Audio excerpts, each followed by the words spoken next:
Hi, I'm Sarah, and in this talk, I'll be presenting some joint work done at MIT, Harvard, and Chicago with my co-first author, Rose. And our project is on coordinating multi-agent collaboration through inverse planning. So there's been huge progress in AI, specifically deep learning in recent years in developing multi-agent systems that can coordinate with each other and form really successful teams in all kinds of multiplayer settings.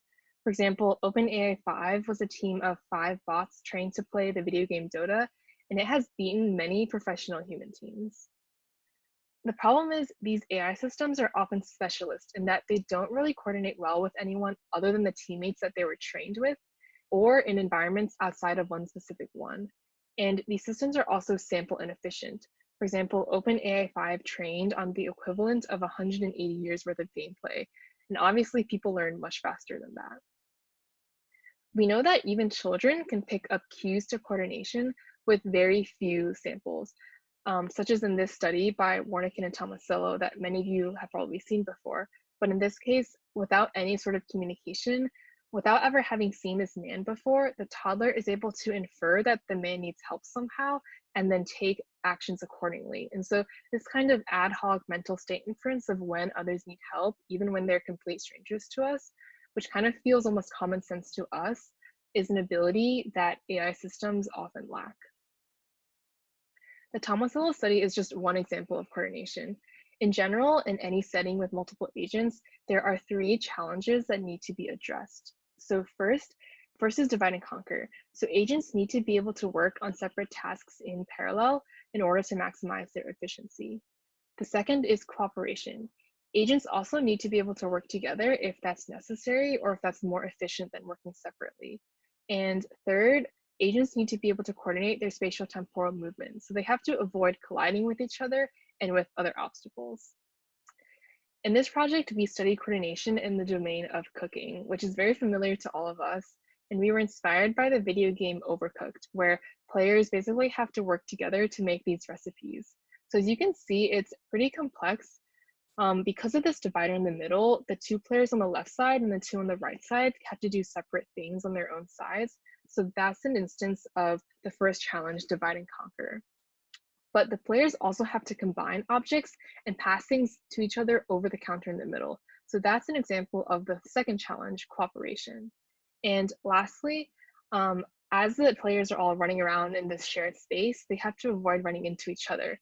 And so that would be the third challenge, coordinating spatial temporal movement. So this cooking setting really captures a lot of the nuances of multi-agent collaboration. Our project has 3 main contributions. First, we developed a multi-agent coordination test suite inspired by cooking. Second, we developed a model, which we call Bayesian Delegation, that allows agents to flexibly succeed in this test suite. And third, we evaluated the performance of our model with 3 different experiments. So we wanted to see how well does our model perform in self-play, how well does it perform in ad hoc coordination with others, and how do our model predictions compare with human judgments about coordination? First, I'll describe the test suite. Our environments can be formalized as multi-agent Markov decision processes, except we add on what we call subtasks. And a set of subtasks just represents all the steps that go into a task, which in this case is a recipe. So here we define 3 different recipes, and essentially each arrow or each step in these recipes represents a subtask. So for example, all of them require chopping a tomato. That would be one subtask. And some of them require chopping a lettuce. That would be a different subtask. And what's important is that these recipes are compositional and that the subtasks in them can be composed in any number of ways to form any number of recipes, even beyond the 3 that we list here. We also define 3 different environments, which are the kitchens that the agents run around in. And these are similarly compositional in that the only difference between them is the presence of counters in the middle. So by adding or subtracting counters, we can very easily create different navigation challenges and opportunities for the agents. And these tasks and environments can all be mixed and matched in any number of ways. So this really presents a rich domain for testing. Just to illustrate, these are the results of one simulation of 2 agents trying to complete the salad recipe in the middle on the open divider on the left. So you can see that they have to go chop the lettuce, and then go chop the tomato, and then go get the plate, and then deliver it. This shows 3 agents doing the same recipe, this time with the partial divider in the middle. So as you can see, they have to walk around the divider, but they can also use the divider to their advantage to pick up and put down objects on it. Those were our environments. And next, I'll describe the model that we developed, which is called Bayesian Delegation. Our model consists of 2 levels of planning. The first is a high-level planner. So this allows agents to use the actions that they've observed in the environment to make inferences about their teammates. And specifically, they are updating beliefs over the possible task allocations of the other agents. And a task allocation is just a representation of who is currently doing what. So just to illustrate an example, suppose there are 2 subtasks. Let's say T1 is chop tomato and T2 is chop lettuce, and there's 2 agents I and J. Then in this case, there would be 4 possible task allocations. So first, agent I could chop the tomato and agent J could chop the lettuce, or vice versa. So in either of these 2 cases, they're basically doing the 2 subtasks in parallel. Agent I and agent J could also both work on chopping the tomato, or they could both work on chopping the lettuce. So in those 2 cases, they would be cooperating on the same subtask. And these are the 4 possible allocations in this example. So given these 4 possibilities, each agent will then select the one that has the highest likelihood given a history H of states and actions that they've observed in the environment so far. And this likelihood given the history is computed using Bayes' rule. So it starts with some prior belief over possible task allocations at the very beginning, and then it's updated at every step using inverse planning over the second part of the model, which is the low-level planner. So the low-level planner allows agents to then, after selecting a task allocation, then generate and select their next action. And they do so using model-based reinforcement learning. So in this model, we've used the bounded real-time dynamic programming algorithm. And this planner allows agents to handle 2 low-level coordination problems. So the first is that it enables divide and conquer when the subtask of some agent I is not equal to the subtask of any other agent, which we represent as negative I. So that just means that agent I is working on something all by themselves, and so the agent will just plan for it by best responding to the other agents to avoid colliding with them.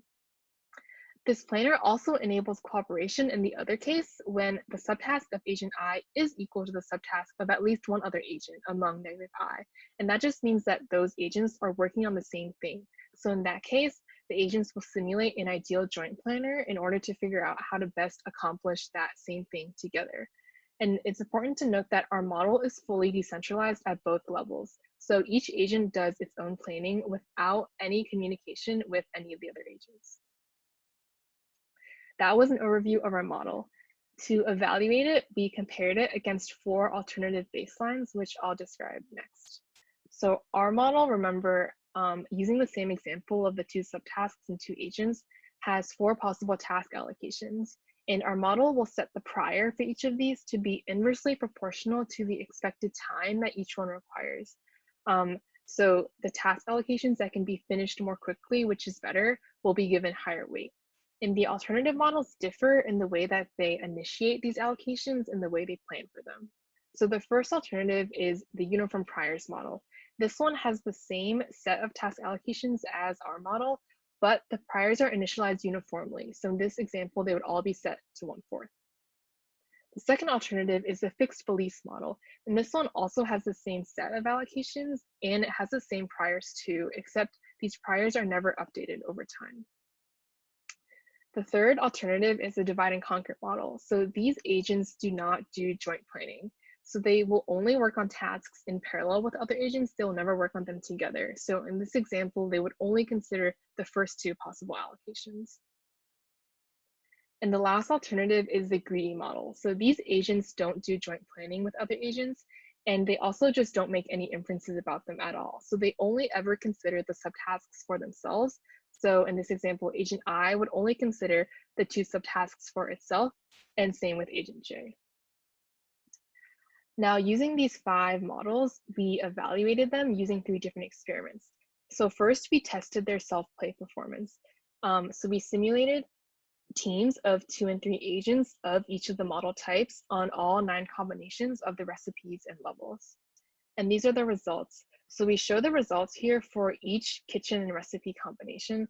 And the 3 recipes are the 3 columns and the kitchens are the rows. So for each combination, we measured 2 things. First, we measured the number of time steps it took for the agents to complete all the subtasks. So each bar here is one of the models, and our model, which is the blue bar, is on the very left.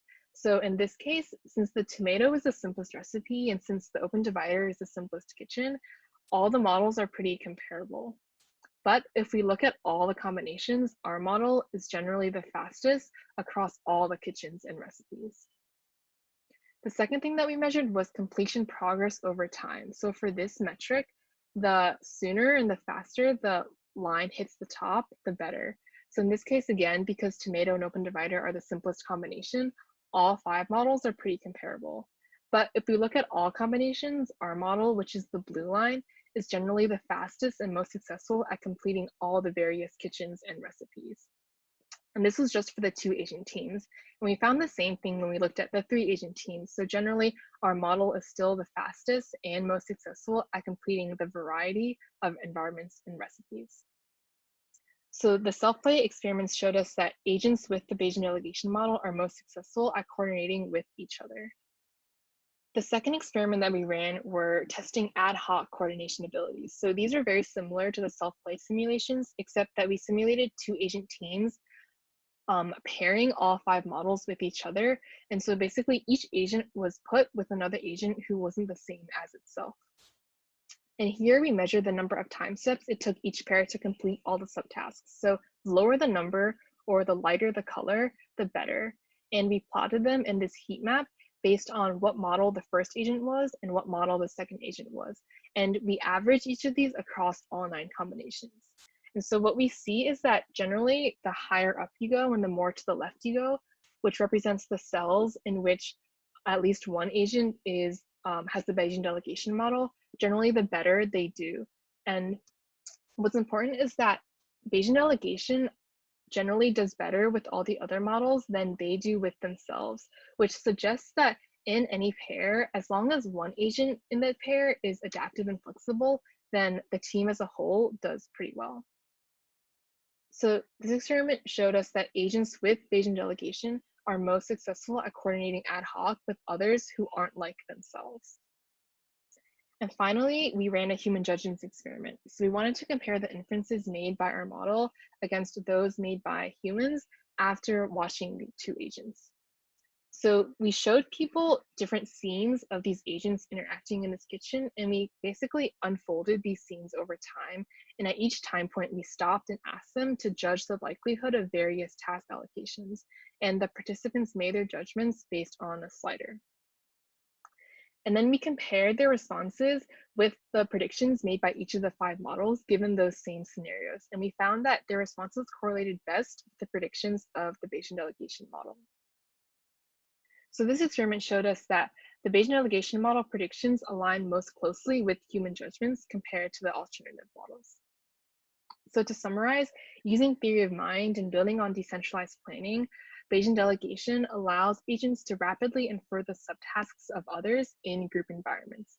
And specifically, it allows agents to decide when to cooperate and when to divide and conquer, and then efficiently plan for those. And this model aligns best with human intuitions about collaboration. And some future directions that we'd like to explore. First, we want to explore incorporating social norms and conventions, which we know influence behavior in groups. This will be especially important for large teams because at some point we can have too many cooks in the kitchen. Another area that we want to explore in the future is representing distinct roles and subtasks. So often in real life, people can start on new subtasks after finishing their quote unquote portion of the current subtask. So a way of representing and implementing that would allow for concurrency and even more efficiency. Thank you all for watching.